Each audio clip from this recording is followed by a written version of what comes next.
women are actually throwing their financial support behind the most vocal of the anti-war candidates. Let's go to CNN's Brian Todd. He's watching this story for us. Brian, who's getting the most donations from U.S. troops? Well, Wolf, the winner by far is the man who has surprised us since this campaign season began with his overall fundraising ability.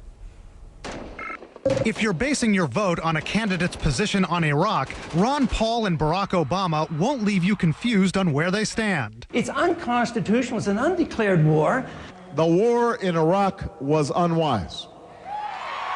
Those blasts could be striking a positive chord within the U.S. military. According to the Center for Responsive Politics, which tracks the government's information on campaign contributions, Ron Paul is by far the leading recipient of cash from current members of the military.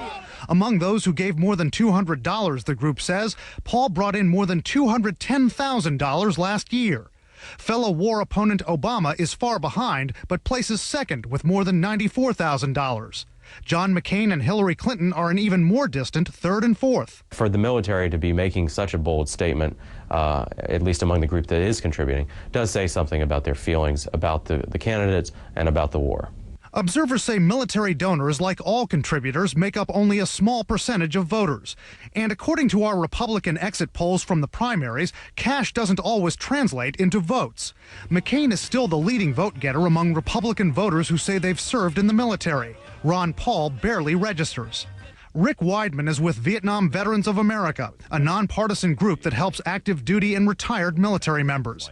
He says for those still serving, the draw of Obama and Paul goes well beyond their positions on the war. People who are for Ron Paul are very passionate because he wants to shrink government, and he wants to improve military pay, and he wants to improve retirement pay, and he wants to improve services to veterans. Obama does too, from a different perspective, is that of holding people accountable for what they're supposed to be doing to alleviate problems that veterans have and that current active duty people have. But those who track campaign contributions say the Iraq War still does play a big part. The Center for Responsive Politics says before the invasion, about 3/4 of contributions from military members went to Republicans.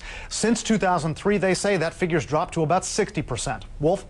Brian, do those who watch this trend suggest that McCain is showing any vulnerability with military voters? No really significant vulnerability. Rick Weidman says among those who are contributing to Ron Paul and Obama, there may be a perception that they're a little more out front on benefits issues and things like that than McCain is, but John McCain's still very strong overall among the broader population of military voters.